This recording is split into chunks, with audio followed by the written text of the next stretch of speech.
Hey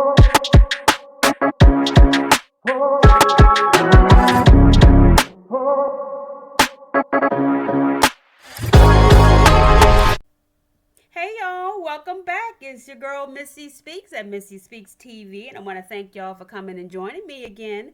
We got some more hot topics for y'all today. We got first up Miss Monique. That's right, Monique. She's heating up the spot again here on these comedy streets. You know, she got Miss Oprah Winfrey in her mouth again. Yes, yes, yes. My God, she's still mad. And then, of course, after that, we're going to talk a little bit about Miss Britney Spears. Yes, I'm going to keep saying it like I've always been saying it. Leave Britney alone. But first, we're going to talk about. But you know what? Before we get there, because it's been that kind of morning for me, I just want to know how y'all doing. Y'all doing okay? Huh? I hope so. Because it's been a slow kind of morning for me, kind of touch and go. So I hope everybody's doing okay. If not, say a little prayer for y'all. Y'all do the same for me. And just keep it moving. Keep it pushing. You know, always keep it pushing. Okay? Okay. All right. Now, we're going to go ahead and get on into these topics because, you know, it's always fun to talk about what's happening in these crazy Hollywood streets. You know what I'm saying? These stars always keep us laughing, you know, even when it's not a laughing matter. Monique. Every time we think we good with you and we always got your back, Monique, because we know you've been done wrong. Every time we think is good and you've been vindicated, you go out here and just start passing out on us. What's going on, Monique? What's going on? As you all have probably heard from just various, entertainment sites throughout Beyonce's internet, Monique is on her comedy club tirade about Oprah Winfrey again. And it's like, Oprah, why? Oprah is 70,000 years old. She's never going to apologize to you the way you want her to, Monique. She's not. She's not going to do it. So just move on. Look, Monique is from my hometown, Baltimore, okay? That girl is the funniest comedian that I know, that I have ever seen. I know her grassroots style, okay? I remember Monique from 1990, literally 1990, when she used to do stand-up comedy at Club Choices, okay, at 11 o'clock at night, when she would go down Club Choices and do stand-up comedy before the club became, a nightclub. And she was an opening act, before they opened up the dance floor. And she was so funny, okay? I mean, she would do stand-up at hole in the walls and nightclubs all around the city.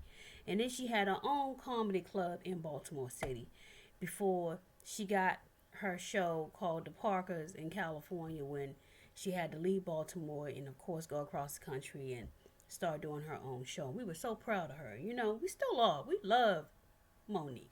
Seriously. But she's from my hometown. So, we always, going to have love for her, from the home city of Baltimore. We always going to have, love for Monique. And so when I, hear about her going on tour like this and doing her comedy shows, we want to see her go back to her grassroots and do the stand up, from the way we know Monique to do stand up, because we know she's funnier than any comedian out there. Truly. We know she is truly heart of hearts, soul of soul, the queen of comedy. We know this. So, as much as we understand why she feels the way she does about Oprah and all of these, other Hollywood heavyweights who have, kind of kept their thumb on her, unfortunately, for as long as they have. We understand. But we need you to show these folks how talented you are. We need you to remind them of how talented you are, Monique. because I believe folks have forgotten how talented you are, how talented you are from a comedy perspective. They've forgotten. You know, they don't remember the Monique of old. They don't remember the Monique from the '90s who did stand up. They don't remember her. They don't remember the Monique we know from Club Choices, who used to do stand up in the hole in the wall comedy factories in Baltimore. They don't know her. You know, they know the glossed up Monique from the Grammys, from Precious, from, you know, they know Oscar Monique, okay? We know grassroots Monique. You know, we know the funniest Monique of all. And they need to see her again, okay? I'm serious. Y'all need to Google some of Monique's 1990s stand up and early 2000s stand up. She will have you pee your pants. She's that funny. So when I see these little clips of Monique doing, you know, these angry tirades of Oprah, of just talking about Oprah and how, you know, how Oprah has mistreated her and F Oprah this and F Oprah that, and getting the audience to chant F Oprah this and F. It upsets me because it's not even comedy anymore. It's just you getting your lick back. And I'm like, Monique, forget about Oprah. You need to now move forward and show the world what Oprah missed out on. Show them your talent. Show them what Baltimore birthed, what we love so much about you. Because half the time when I went down to Club Choices, I didn't even go for the dancing. I made sure I hightailed it down there just to get to the comedy club portion of it, just so that I could get a seat to see you at 11 o'clock at night in my mini skirt and high heels, just so I could get a front seat to see you do your stand-up portion before I moseyed on downstairs to the nightclub section. That's how funny you were. And I went to your comedy factory religiously. You were so funny. You're still funny. But I know you've been on your crusade for a long time. You won. You won. You won. I just need you to know that you won. Maybe it's not in the way that you feel that you should have won. But trust me, you won. We with you. We just need you to know this so that we can now see your talent displayed in the way that it used to be displayed. You going out and doing these comedy shows and cussing out Oprah every show, your comedy strengths and all of just your talent is getting lost in the sauce. No one's seeing it anymore. They're starting to forget how talented you were. And it just, man. I think one time you had went down to a prison and did stand up. That was like one of the funniest comedy specials you ever did. I remember, I think you went down to a prison one time and did a comedy stand up and they filmed it. And you was wearing if I'm remembering this correctly, and you was wearing like a jumpsuit. And it was so funny. This was back in the 2000s. Man, I miss those days. I know it was back in your plumper days, but you was pretty back then. You was pretty fat, and you pretty now when that you skinny. You pretty either way, and you was funny either way. You was funny as fat Monique, and you funny as skinny Monique. We don't care. We just want the funny Monique back. We don't want to hear about Monique talking about Oprah anymore, cause I'm sick of hearing about her. I want funny Monique. That's the Monique we love. So yeah, I was going to sit here and play, the tirade that you just did on my cell phone because, I do these blogs about celebrities. But I love you so much, Monique. You my sister. You from Baltimore like me. I'm not going to do it. I ain't going to play it. Everybody else done heard it already. I don't know if you'll ever even hear this. But I hope you do. I hope you'll feel it at least. From one Baltimore sister to another. Let us hear the Monique from 1990. We want to hear that stand up because we know the perfection that was. I feel like every time you talk about Oprah, she wins again. She's never going to apologize. You've already won. You've been vindicated. Now it's time, now that you're on tour again, to let people hear the true talent that is Monique, the queen of comedy. Okay? I love you, Monique. Moving on. Our girl, Britney Spears. Woo, child. Britney. First, they said she was going broke. Because you know they had her all wrapped up in that dictatorship guardianship. That's what I'm calling it now, child. Because anybody who got money, they gonna put you in. Anybody that's got mega money, they gonna try to put you in a guardian dictatorship. Lock you up and throw away the key, child. That's what they gonna do.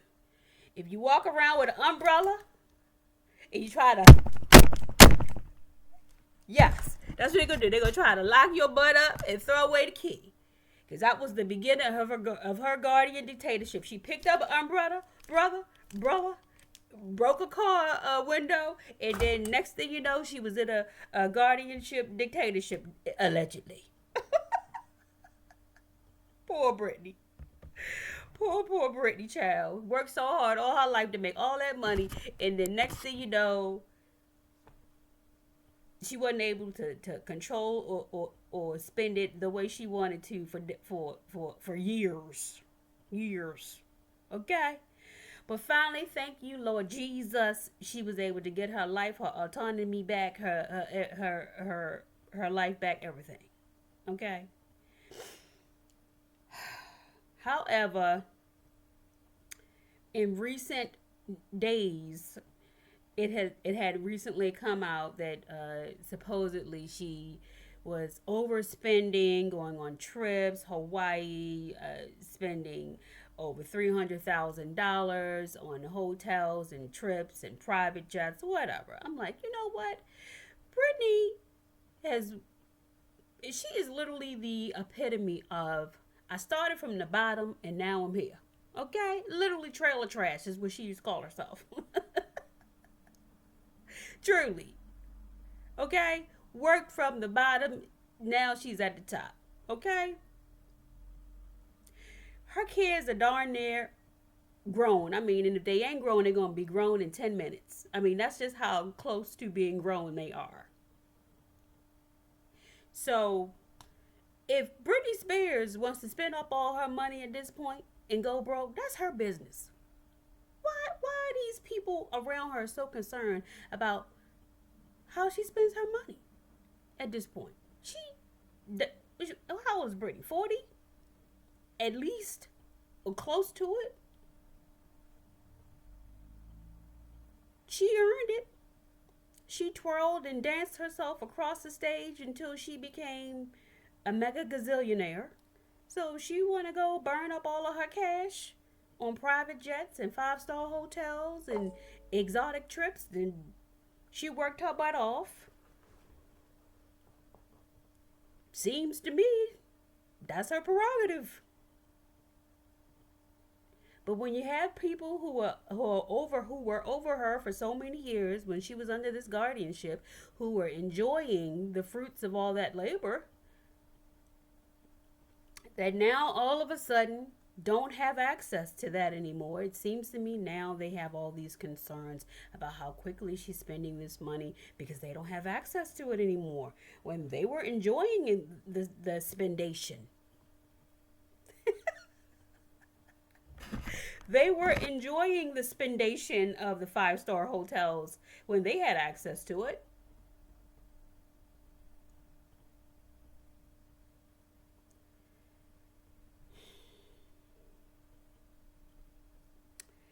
Well, in even more recent news, Britney Spears had an incident over the last couple of days. I think it was actually yesterday. Paramedics were called to the hotel, Chateau, uh, Chateau Marmont Hotel, uh, saying that there was some kind of an incident. Um, I think Page Six, not Page Six, actually, People magazine. People magazine is reporting that the pop icon 42 injured herself uh, during a visit to the Chateau Marmont Hotel in Los Angeles this week, and paramedics showed up at her door. She shared this on an Instagram post. She's complaining about that because she was saying that she didn't call the paramedics.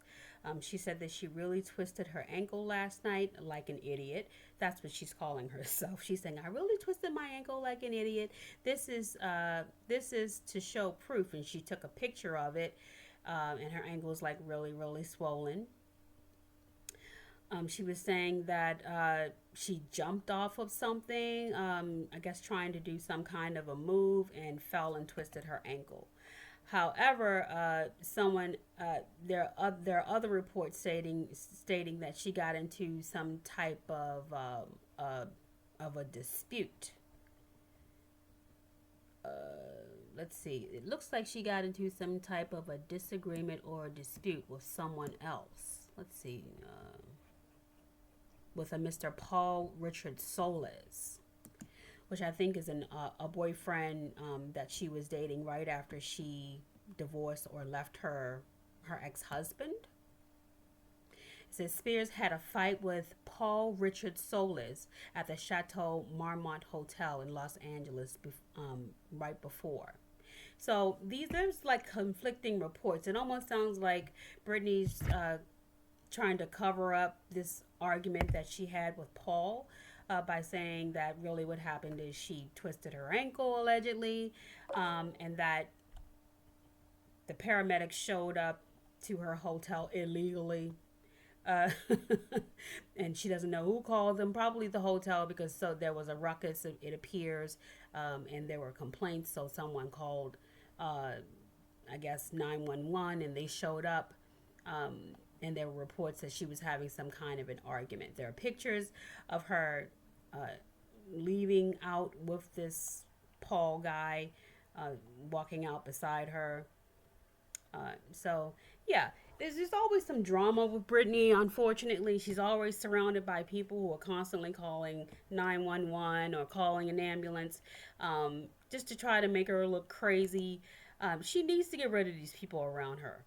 Because at the end of the day, if she doesn't want a judge at some point to make a decision again that she needs to be back under some kind of guardianship jail, then she needs to get rid of the people around her who are making it look like she's crazy. Allegedly. Because it seems like every 5 minutes, someone's calling 911. Now, if something is really wrong, then of course you should call 911. You should call an ambulance. But just like with the whole knife situation when she was spinning around and playing with the knives and all that stuff, turns out those knives were fake. When she talked with the police, she told them that the knives were fake. She was imitating her favorite Latin artist. I think her name was Shakira. Who used fake knives in some kind of video or some kind of something that she did with fake knives, and she was imitating Shakira. And it turns out that that was true. I think Shakira did actually use fake knives for some kind of thing she did, and Britney was imitating her. And the knives that Britney had were indeed fake, as after the police inspected the knives. So the people who called the police on Britney regarding those knives knew the knives were fake. So why did they call the police on her? Were they trying to make her look crazy? Were they trying to cause up a stir so that the police could haul her in for a medical exam? What was the purpose of that? If they allegedly knew the knives were fake. So there's a lot of questions around all these calls to EMS and trying to make her look like, make it look like there's more that's happening than what's really happening. Or is there more to it? So I don't know. Brittany, if you feel like the people around you are not are not looking out for your best interest, again, then you need to get those people out of your life. Stop surrounding yourself with folks, that don't really seem to, have true love for you. It's unfortunate that those people might actually be people that are in your family, or people that seem to that say are your friends. They may say they're your friends, but they may not really be your friends. But every time you turn around, they're calling EMS on you. This is what they did the last time when you got sucked into the guardianship and you were trapped in the guardianship prison for decades. So give it some serious thought, because if you're truly not medically ill and they're constantly calling EMS on you, you might find yourself back in the same situation again. And that would be unfortunate, because who wants to go through that a second time? Look what's happening with Wendy. My God. I mean, every time I think about that, it breaks my heart. So, and Wendy is ill now, and her son should be the one overseeing her medical situation. And look what's happening to her. He doesn't even barely have any access to her. So, anyway, those are the hot topics for today, y'all. What can I say? I tell you, the world is a mess. Thanks for hanging out with me today, y'all. Be in good spirits. Be around those that love you, and love on those that will love you back. I will talk with you soon with some more hot topics. And until then, talk with you later. Bye.